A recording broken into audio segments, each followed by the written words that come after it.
Bharatiya Janata party जिंदाबाद। Bharatiya Janata party जिंदाबाद। नरेंद्र मोदी जिंदाबाद। नरेंद्र मोदी जिंदाबाद। योगी आदित्यनाथ जिंदाबाद। योगी आदित्यनाथ जिंदाबाद। जय श्री राम। जय जय श्री राम। आज हम सबका बहुत बड़ा सौभाग्य है भाई, ऐसे नहीं भाई, आराम से भाई, शोर नहीं, सुनो एक मिनट। आज सब हांसी वासियों का सौभाग्य है कि आज इस शहीदों की भूमि पर एक महान संत और एक बहुत कर्मठ मुख्यमंत्री, जिन्होंने यूपी का मुख्यमंत्री बनने के बाद एक विशेष छाप छोड़ी है कि क्राइम नाम की चीज हम बिल्कुल बर्दाश्त नहीं करेंगे। ऐसे महान मुख्यमंत्री योगी आदित्यनाथ जी आज यहां शहीदों की धरती पर अपना आशीर्वाद देने के लिए यहां पधारे हैं। मैं पूरे हांसी हल्का की तरफ से, आप सबकी तरफ से उनका बहुत बहुत स्वागत करता हूं, उनका बहुत बहुत धन्यवाद करता हूं। साथियों, आप सभी जानते हैं कि 5 तारीख को अपने हरियाणा में विधानसभा के चुनाव हो रहे हैं और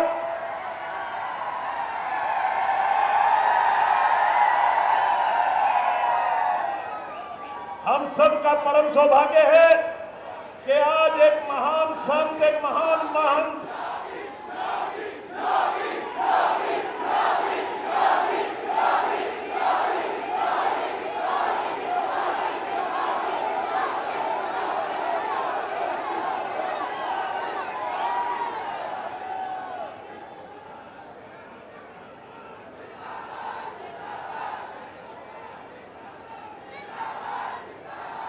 भाई, बस एक मिनट सुनो भाई। आज हम सबका सौभाग्य है कि हमारे बीच में एक महान संत, एक महान महंत, उत्तर प्रदेश के मुख्यमंत्री योगी आदित्यनाथ जी अपना आशीर्वाद देने के लिए, आप सबसे वोट की अपील करने के लिए इस हांसी की पावन धरा पर, इस शहीदों की धरती पर आज खुद चल करके आए हैं।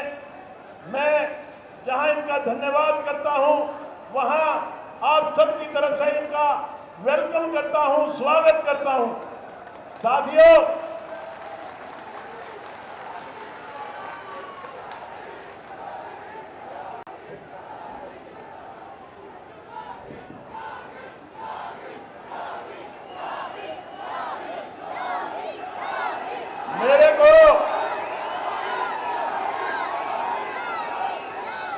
मेरे को ऐसा अनुभव हो रहा है कि आप योगी जी के आने पे इतने खुश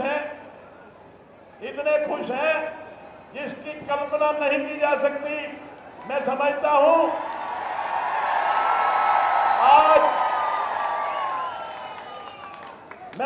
हूं आज जितनी ये भीड़ आई है, ये भीड़ योगी जी को सुनने के बाद 5 तारीख तक घर घर जाकर के वोट की अपील करेगी और योगी जी का संदेश घर घर तक पहुंचाने का काम करेगी।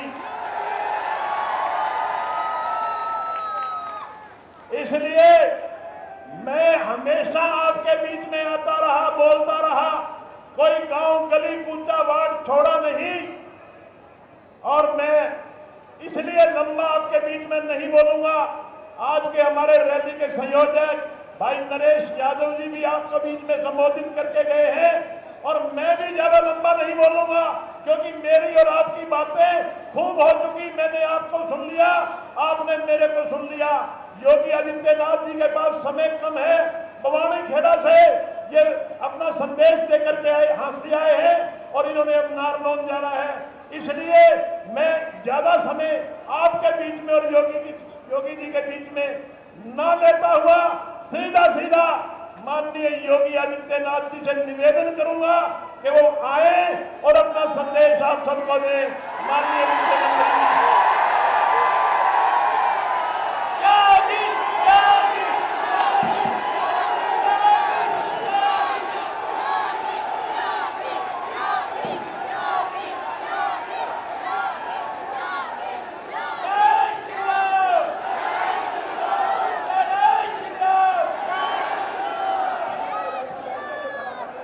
हिसार और हांसी की ऐस धरती पे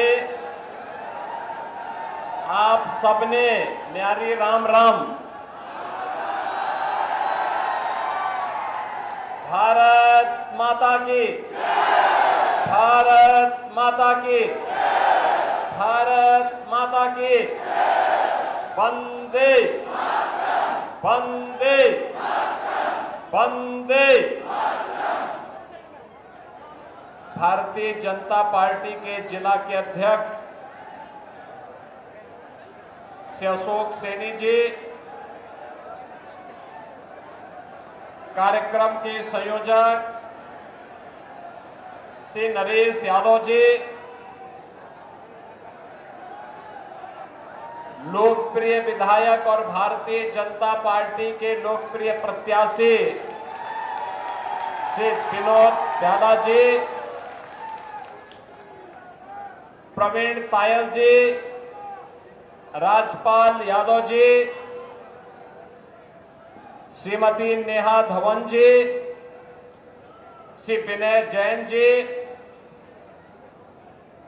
महंत सागरनाथ जी,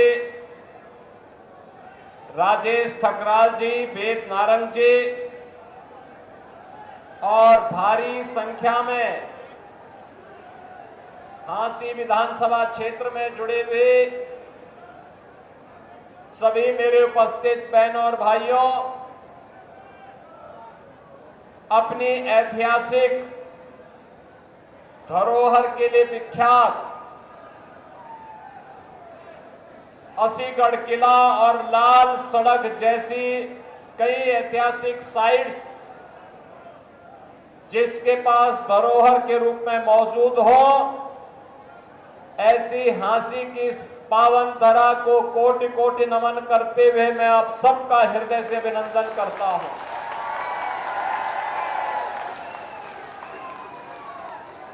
बहनों और भाइयों, हमारा हरियाणा वीर भूमि है, परिश्रमी भी है। देश के पेट को भरने के लिए अन्नदाता किसानों का परिश्रम भी अभिनंदनीय है और देश की सीमाओं की रक्षा करने वाला हरियाणा का जवान भी पाकिस्तान के छक्के छुड़ाने का काम करता है। ऐसी धरती पर आने पर गौरव की अनुभूति तो होगी। बहनों और भाइयों, मैं भी मर्यादा पुरुषोत्तम प्रभु श्री राम की पावन धरा अयोध्या धाम की धरती उत्तर प्रदेश से आपके बीच में आया हूं। अभी जैसे मैं आया, यहां पे राम दरबार के दर्शन मुझे सामने सामने हो गए।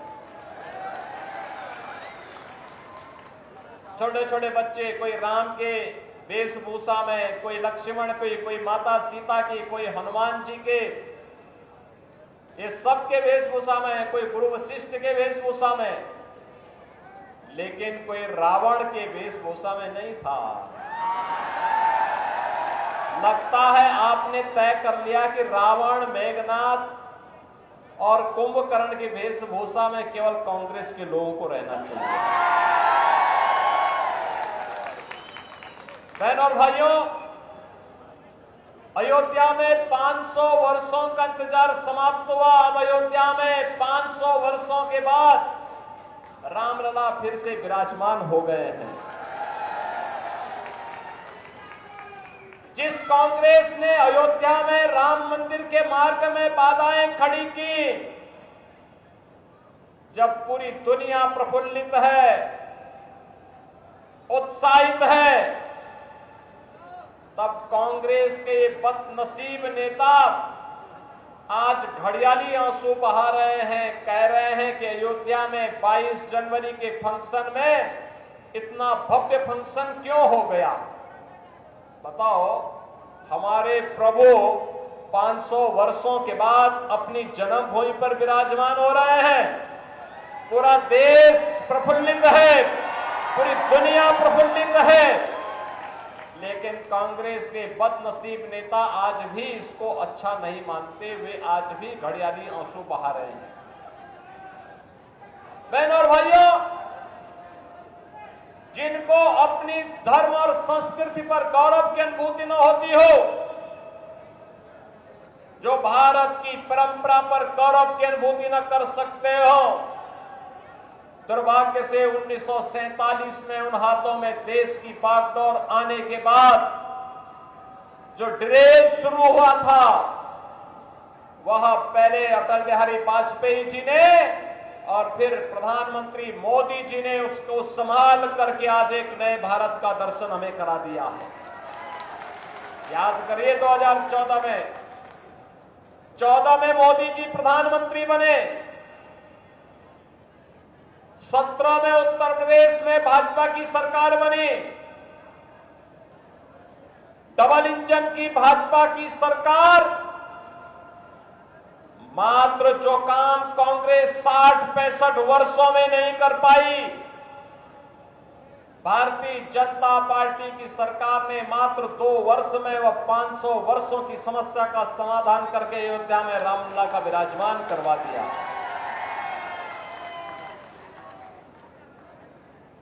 जो राम की संस्कृति को पोष रहे हैं, बहनों और भाइयों, राम की संस्कृति को कोसने वाला वही व्यक्ति होगा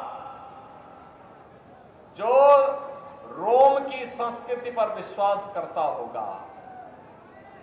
ये रोम की संस्कृति को मानने वाले लोग आज राम की संस्कृति को उसको कोसने का काम कर रहे हैं, अपमानित करने का काम कर रहे हैं। लगातार यही कार्य करते रहे ये लोग, और इसीलिए मैं आपसे कहने के लिए आया हूं, बहनों और भाइयों, जो राम का नहीं, एक तो घोषणा करिए, जो राम का नहीं वो हमारे किसी काम का नहीं, जो राम का नहीं वो हमारे किसी काम का नहीं। राम तो भारत राष्ट्र के प्रतीक हैं। भारत के स्वाधीनता संग्राम सेनानियों, भारत ने संसद के जब देश के संविधान को बनाने का काम किया, तो संविधान में जो मूल प्रति है, उस मूल प्रति में पुष्पक विमान से भगवान राम का, माता जानकी, लक्ष्मण जी, हनुमान जी के साथ अयोध्या आगमन का चित्र आज भी बना हुआ है। और इसीलिए तो राष्ट्रपिता महात्मा गांधी ने कहा था, भारत के अंदर शासन की, सुशासन की व्यवस्था का आधार कोई बन सकता है तो मात्र राम राज्य हो सकता है, राम राज्य। और उस राम राज्य को जमीनी हकीकत पर लाने का काम कोई कर रहा है तो प्रधानमंत्री मोदी जी कर रहे हैं। मुझे बताइए, देश पे जब संकट आता है, कभी कहीं कोई आपदा आ गई, आपने कहीं किसी आपदा में कांग्रेस के नेताओं को सेवा के कार्यों के साथ जुड़ते हुए देखा है क्या? आपदा मानते किसी एक क्षेत्र विशेष में आती होगी, लेकिन कोरोना महामारी तो पूरी दुनिया के अंदर आई थी, पूरा देश इसकी चपेट में आया था। श्री राहुल गांधी कहीं गए थे क्या? बहनों और भाइयों, जब कोरोना महामारी के दौरान सेवा की बात आई थी तो केवल भाजपा का कार्यकर्ता प्रधानमंत्री मोदी जी और भारतीय जनता पार्टी के राष्ट्रीय अध्यक्ष श्री जेपी नड्डा जी के आह्वान पर सेवा ही संगठन है संकल्प के साथ अपनी जान की परवाह के बगैर जनता जनार्दन की सेवा कर रहे थे। बहनों और भाइयों, देश के संकट के समय राहुल जी को 140 करोड़ के भारतवासी याद नहीं आते, उस समय उन्हें याद आती है इटली में नानी याद आती है, जो आपके संकट के समय आपके साथ नहीं खड़े हो सकते। तो क्या उनको चुन करके भेजना चाहिए क्या? एक गलती कभी मत करना। यह देश लगातार गलती पे गलती क्या करता गया कि इन लोगों ने देश की सुरक्षा के साथ खिलवाड़ किया।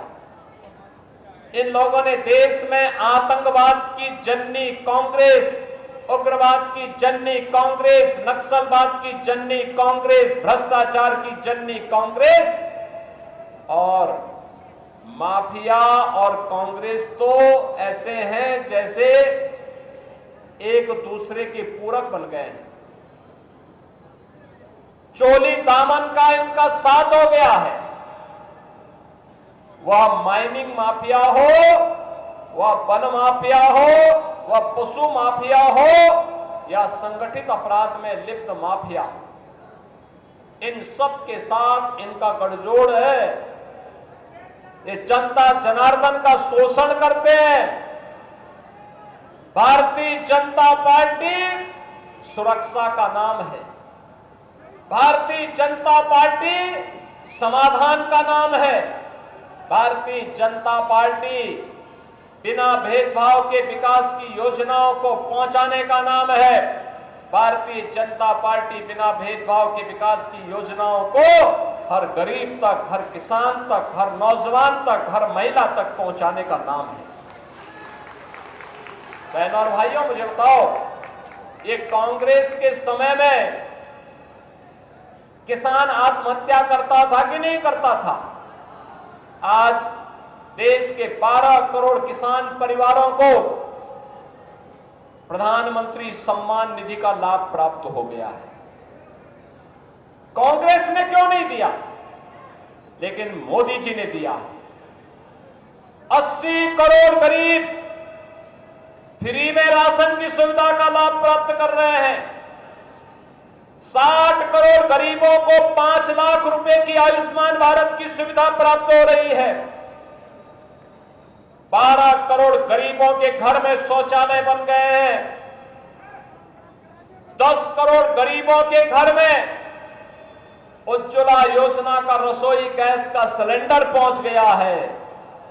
और बहनों और भाइयों, 4 करोड़ गरीबों के घर भी बन गए हैं। 4 करोड़ गरीबों के घर।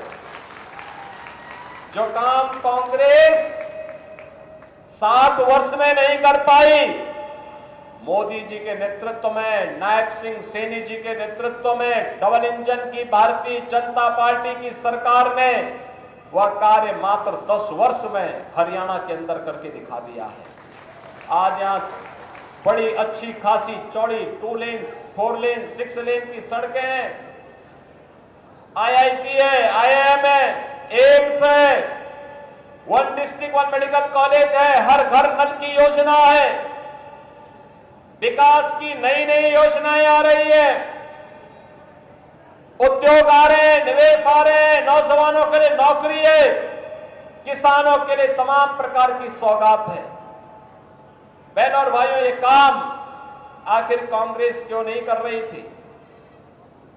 कांग्रेस को अराजकता और अव्यवस्था फैलाने से ही फुर्सत नहीं थी। इनके समय में न बेटी सुरक्षित थी, न व्यापारी का सम्मान था, न दलित सुरक्षित था और न ही किसी व्यक्ति की दौलत ही सुरक्षित थी। इसलिए बहनों और भाइयों, आज जब आपको चुनाव का निर्णय लेना है हरियाणा के अंदर, मैं आप सबका यही आह्वान करने के लिए आया हूं। याद करिए, 2017 के पहले उत्तर प्रदेश के अंदर भी यही होता था। गुंडागर्दी चरम पे थी, अराजकता थी, अब तीसरे दिन तक का होता था। बेटी सुरक्षित नहीं थी। बड़े बड़े माफिया सत्ता के पैरेलल व्यवस्था संचालित करते थे। पिछले 7.5 वर्ष से बीजेपी की डबल इंजन की सरकार यूपी में है और यूपी में एक भी दंगा नहीं हुआ, कोई दंगा नहीं। नो कर्फ्यू, नो दंगा, यूपी में है सब चंगा। क्योंकि माफिया, जो बड़े बड़े माफिया थे, दुर्दांत माफिया थे, वे या तो जेल चले गए या फिर जहन्नुम की यात्रा में। राम नाम सत्य है। और इसीलिए आज मैं आपसे कहने के लिए आया हूं, यह कार्य केवल बीजेपी करेगी सुरक्षा प्रदान करने का, बिना भेदभाव की सुरक्षा, बिना भेदभाव के सम्मान, बिना भेदभाव की गरीब कल्याणकारी योजनाएं और बिना भेदभाव के अयोध्या में राम मंदिर का निर्माण हो गया है। हर धर्म स्थल को उसके आध्यात्मिक वैभव को पुनर्स्थापित करने का काम भारतीय जनता पार्टी कर रही है। विरासत और विकास की योजना को एक साथ कोई ले जा सकता है तो केवल भाजपा ले जा सकती है। कांग्रेस के लोग तो विरासत की जब बात करते हैं तो इन्हें भारत नहीं, राम नहीं, इन्हें रोम और इटली याद आता है। ये जाए ना वहीं पे, ये वहीं की चर्चा करें। वोट यहां से क्यों मांगने के लिए आए? हरियाणा और झांसी से या हिसार से क्यों वोट मांगने के लिए आए हैं? वहीं से वोट मांगे। और इसीलिए मैं आप सबसे अपील करूंगा, हिसार वासियों से अपील करूंगा, ये डबल इंजन सरकार की ताकत को समझ करके हरियाणा को धाकड़ हरियाणा बनाने के लिए फिर से हमें मिलकर के काम करना होगा। और इसके लिए भारतीय जनता पार्टी ने श्री विनोद प्याला जी को आपका प्रत्याशी बना करके आपके बीच में उतारा है। विनोद जी को चुनाव जिता करके भेजेंगे। 5 अक्टूबर को जब चुनाव होगा तब शारदीय नवरात्रि की आदि शक्ति मां भगवती दुर्गा के पूजन का तीसरी तिथि होगी।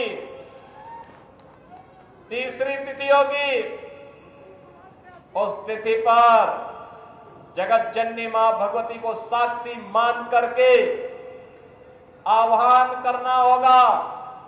एक बार फिर से जगत जननी मां भगवती लक्ष्मी ये कमल के फूल पर आसन जमा करके फिर से हरियाणा को और वैभवशाली बनाने के समय अग्रसर हो सके, इसके लिए कमल का बटन दबाना होगा मां लक्ष्मी का आह्वान करने के लिए। सहमत है ना? सहमत है ना?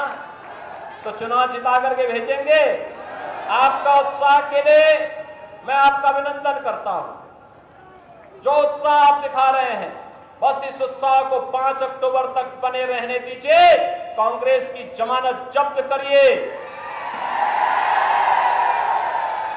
जिन्होंने हरियाणा को लूटा है उनको सबक सिखाइए और हरियाणा को फिर से विकास की डबल इंजन सरकार की डबल स्पीड के साथ आगे बढ़ाने की तैयारी के साथ आगे बढ़िए। यही अपील आप सबसे करते हुए आप सब मेरे साथ बोलेंगे, भारत माता की, भारत माता की, भारत माता की जय श्री राम, जय जय श्री राम।